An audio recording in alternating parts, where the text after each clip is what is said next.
Oke, bismillahirrahmanirrahim. Assalamualaikum warahmatullahi wabarakatuh. Terima kasih semuanya. Hari ini kita akan belajar tentang mencari literatur gitu ya. Jadi mencari literatur kita bisa menggunakan web aja gitu ya, online. Yang pertama yang sering saya gunakan itu ada yang namanya Google Scholar ya. Jadi alamatnya scholar.google.com gitu. Nanti di sini tinggal cari literatur yang kalian inginkan apa. Kemudian yang selanjutnya yang juga saya sering pakai kalau pakai ini ya web itu ada namanya Sightseer. Nah, ini aplikasi apa namanya agak-agak panjang alamatnya sightseerx.ist.psu.edu kayak gitu. Nah, yang paling cuman ini agak-agak lama webnya ya. Paling gampang kita pakai si Google Scholar. Nah, misalnya Google Scholar nih, kalian mau cari penelitian yang berhubungan sama topik skripsi gitu ya. Yang paling banyak deh sekarang misalnya UI UX gitu ya. Nah, ini nanti akan banyak publikasi-publikasi yang tampil yang dapat kalian baca-baca dulu. Jadi ada ininya, ada apa namanya? Ada rekapnya sedikit. Kemudian di sebelah kiri kalian bisa custom range gitu. Kalau kita pengen dapetin yang 5 tahun terakhir gitu ya, berarti range-nya dari 2017 lah ya, kan kita 2022-nya baru sampai 2022 gitu. Ya, jadi kita search. Nah, kayak gitu. Nanti ini akan biasanya dilihat yang citasinya paling banyak gitu. Jadi nanti tinggal dibuka aja masing-masing. Ini udah kalau ketahuan International Journal of Applied Engineering Research, ini udah ketahuan tanggalnya berapa, kemudian first author-nya siapa. Yang mensitasi ada berapa artikel gitu ya. Berarti kalau udah disitasi sama 71 artikel itu kan berarti wow banget ya. Nanti bisa kalian baca-baca. Kemudian juga misalnya on video games gitu. Jadi yang dimasukin ke sini keywords ya, bukan judul penelitiannya gitu. Keywords. Jadi kalian harus menentukan dulu keywords dari penelitian kalian apa. Nah, seperti itu. Nah, kemudian ada juga tools yang lain yang biasanya saya gunakan untuk citasi ataupun mencari referensi, yaitu namanya Mendeley. Kalian kayaknya udah pada tahu ya. Nah, kita aja ya, Mendeley. Ya. Nah, Mendeley ini ada aplikasi yang bisa di-download, di-install, kemudian juga ada plugin browsernya gitu ya. Jadi kalian bisa install plugin browser, nanti bisa supaya setiap referensi yang mungkin kita baca gitu ya, kita save, masukin ke profile Mendeley-nya kita. Setelah itu, nanti kalau kita suatu waktu pengen mensitasi, itu bisa langsung dilakukan dari word processing-nya kita gitu. Jadi kita nggak perlu bingung lagi. Kalau kayak gini kan misalnya kita pengen mensitasi nih ya, kita lihat cara sitasinya seperti apa. Nah, ini kan seperti ini ya model sitasinya. Kalau pakai MLA, ini sitasinya seperti ini. Ini tinggal kita copy aja. Kalau pakai yang apa, Chicago, Harvard, dan seterusnya, ini ada beda-beda gitu ya, beda-beda format citasinya kayak gitu. Nah, sama ada satu lagi aplikasinya. Ini Mendeley kayak gini ya. Saya pakai Mendeley yang lama. Ini ada literatur search. Ini kayak gitu ya kata kunci di sini. UI UX misalnya. Kemudian di sini, nah ini keluar gitu. Sing dulu. Nah, kita di sini nanti punya punya grup gitu ya. Kita bisa kalau kalian ngerjain skripsi atau penelitiannya bareng-bareng, kita bisa sharing aja referensinya kayak gitu. Kemudian, nah ini nanti Mendeley banyak banget manfaatnya kalau kita lagi nulis uh, paper gitu ya, penelitian yang misalnya skripsi gitu. Nah, itu citasinya pakai Mendeley juga bisa gitu. Nah, ada satu lagi yang juga saya gunakan untuk mencari referensi. Sebenarnya referensi sih sebenarnya semuanya sama gitu ya. Selama dia terpublish, ini pasti bisa ditarik sama si reference manager ini, yaitu tadi Google Scholar, bukan reference manager sih ya, dia mah kayak library gitu ya. Pokoknya ada Google Scholar, kemudian Citeseer, kemudian Mendeley, sama satu lagi sih ya, Harzing ini, publish or perish, ini juga bisa seperti itu. Nah, dia di sini kita bisa milih mau ngambil dari mana. Nah, enaknya kayak gitu. Gitu ya. Jadi source-nya kita bisa tentukan di mana. Contohnya sekarang kita mau cari search term-nya apa gitu ya di Scopus misalnya. Nah, di Scopus kita pilih keywords-nya mungkin UI UX gitu ya. Kemudian di sini kita bisa ngeset juga tanggalnya 2017 sampai 2022 di search gitu ya.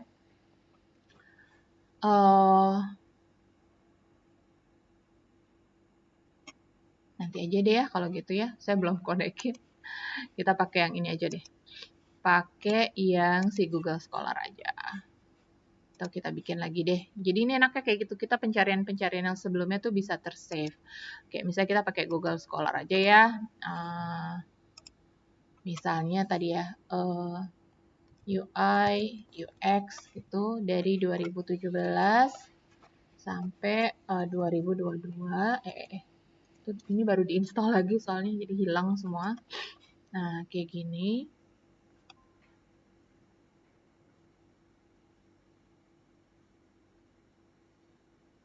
Ini nunggu sebentar gitu ya karena dia akan mencari dulu paper-paper yang related sama kata kuncinya gitu.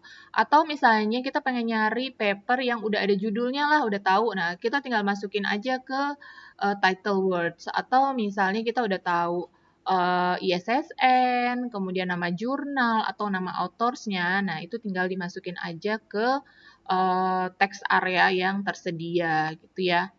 Jadi ini juga lumayan bermanfaat untuk kalian mencari referensi gitu. Kenapa sih kita ketika mau meneliti sesuatu kita harus belajar dulu referensinya? Pertama, supaya apa yang akan kita tulis, apa yang akan kita kerjakan, kita teliti gitu ya, itu nggak double gitu ya meneliti itu kan harus ada kontribusi gitu. Nah, jangan sampai yang kita lakukan itu udah capek-capek kerja gitu ya, tapi tidak ada kontribusinya. Nah, dari mana kita bisa mencari kontribusi tersebut? Ya pastinya dari membaca penelitian-penelitian yang sudah publish gitu. Nah, ini ya semuanya kalian bisa lihat, bahkan di sini ada jurnal-jurnalnya, kemudian publisher-nya gitu ya, sama artikelnya judulnya apa, penulisnya siapa gitu. Dan ini bisa di-sort dari A gitu. Nah, jadi kalian di sini harus bisa ngebedain ini ya publisher, ngebedain nama jurnal gitu ya. Kemudian mungkin juga judul. Apa sih bedanya proceeding sama jurnal gitu ya. Kemudian artikel dalam proceeding itu kita biasanya banyak artikelnya ada sekitar 100-an lebih gitu ya kalau proceeding. Nah, kalau jurnal itu biasanya nggak terlalu banyak, hanya ya 20-an, 10, 8, bahkan ada yang 4 sampai 5 gitu ya minimal. Jadi kalau di jurnal itu nggak terlalu banyak lah gitu ya. Kemudian kalian juga harus nanti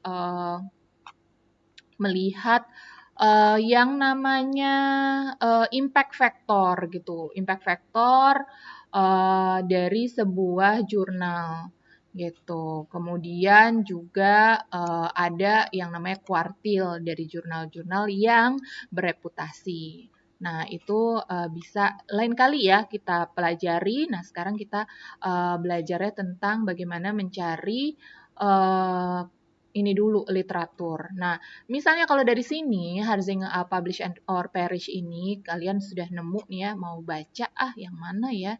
Nah, misalnya kita baca yang ini deh contohnya. Nah, ini nanti akan dibawa ke halaman halaman artikel tersebut di jurnalnya gitu ya. Nah, ini kalau misalnya tidak open access gitu ya, tidak open access maka kalian kemungkinan harus bayar gitu. Nah, tapi nggak usah lah ya, nanti bisa hubungi saya aja kalau misalnya ada paper yang mau kalian baca, tapi nggak bisa di-download gitu. Ya, Bu, ini bisa tolong cariin gitu ya. Karena kalau saya kan kemungkinan ada langganan gitu ya, langganan dari kampus atau langganan dari pribadi gitu, sehingga bisa mengakses dokumen-dokumen tertentu yang biasanya kalau misalnya kita download harus dibayar gitu. Itu ya. Nah, ini bisa seperti itu. Nah, kemudian tadi kan disebutin ya kalau misalnya kita pengen mensitasi seperti apa. Nah, sekarang kita buka aja Word baru ya.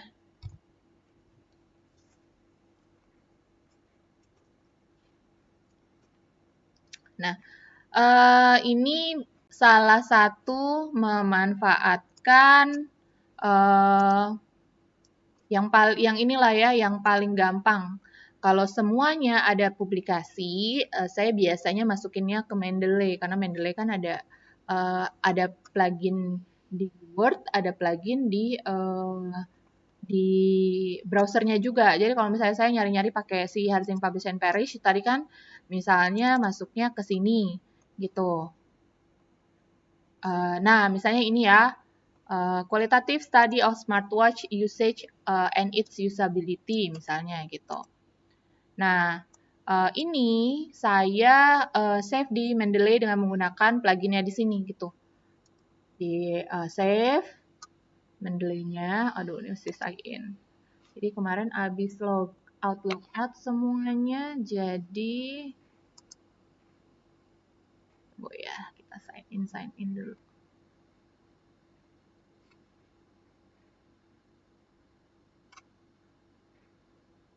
Ini bikin akunnya gratis kok ya, jadi silakan bikin akun. Nah, ini misalnya kalian mau bikin yang baru, mau bikin misalnya kayak gini ya, kita masukinnya kemana nih? Mau bikin folder yang baru biar rapi gitu juga boleh. Kalau saya ceburin aja ke library semuanya ya, di add seperti itu. Nah, kemudian jadi mau nyarinya pakai apa, semua saya cemplungin ke Mendeley gitu ya. Setelah itu kita buka, misalnya kita lagi nulis gitu ya tadi udah baca bla bla bla, kita tulis penelitian ini gitu ya. Kita mau mensitasi yang tadi tuh. Maka kita buka dari sini dari reference, kemudian nanti kalian harus install dulu ya. Kalau belum install nggak akan muncul Mendeley Site-O-Matic-nya ini gitu. Nah, kalau saya sudah install, tinggal klik insert citation gitu ya, kemudian go to Mendeley.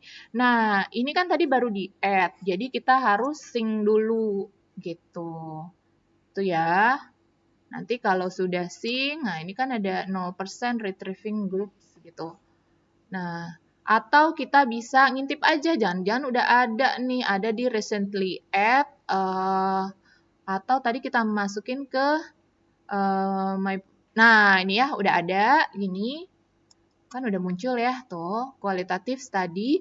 Nah ini tinggal pencet aja site gitu ya. Nah muncul di sini gitu. Sabar. Mendelay. Nah, kayak gini.